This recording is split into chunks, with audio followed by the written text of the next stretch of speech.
is the thing, right? George W. Bush took, like, the Peter King approach, like the world black and white. If it was furthering our aim of capturing bad guys, then that was the end of the story. I think this president, because he is conflicted, in some ways he's not getting praise or he's not doing the right thing by either side's opinion. He seems publicly sort of like he's not even sure where he should be. I don't think he knows where he is, because as you reported, he didn't even know that this was going on. Oh, come on. He knew. I don't know. Come on. Because we talk honestly in public about what we do with intelligence. Of course he knew. But I don't know that that makes it any better for him to not have known. So I'm not sure why they would put that out there if it's not true. Look, there's a factual question here. If he knew and he and his team are continuing to misrepresent that, if that's your claim, that's deeply problematic. They have the right and the ability to not get into it. If they're actively misleading everyone about it, that would be bad.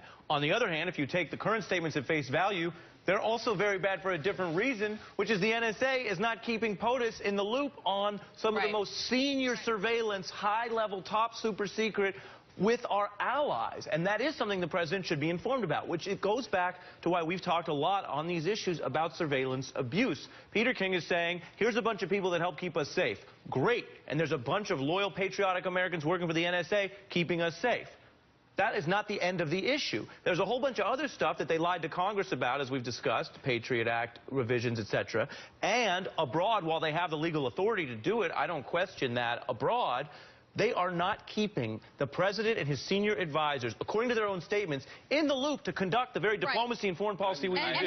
That's why this is a scandal. I don't know that I buy that. They're not keeping him in the loop. Why do they have this information and not give it to him, especially when he needs to act on it in certain situations? Look, we have to do this surveillance. We have to know what Angela Merkel and what the president of France and Brazil. So now that we have to apologize to them is something that you have to do in terms of diplomacy when you get caught doing something like this. But we have to do the surveillance. We have to know what they're actually. Why do we have to tap Germany? Do we think Germany bomb us? Why are we tapping Germany? We don't know what they know in terms of what secret deals they might be doing with Iran. We don't know what they're saying about the Eurozone behind our back rather than what they're saying in public. We have to know that what they're telling us publicly is the same thing they're saying privately. But what we have to really get down to here is that this is another Edward Snowden leak. And when he was trying to work on principle and protect American people, that was one thing, and that was a perhaps reasonable thing. This is just, let me just damage America. And this shows that he's less principled than we actually knew. He just wants to do as much damage to America and the world as possible. Well, let me just quickly point out one thing. I don't know the reason for tapping Angela Merkel's cell phone, but we should keep in mind that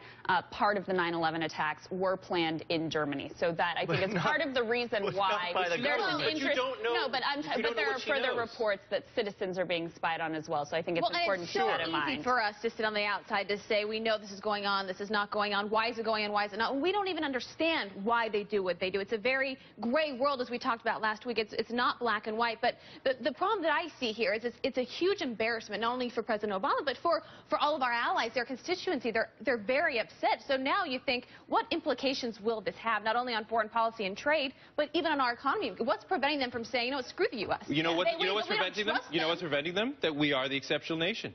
That what are you going to do?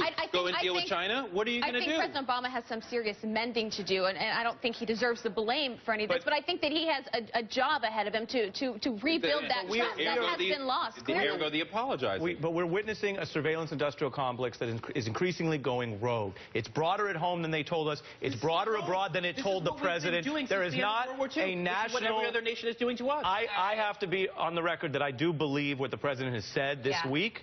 And I have to be on the record that there's a problem when the NSA doesn't tell the president what it's doing at this high level. All right.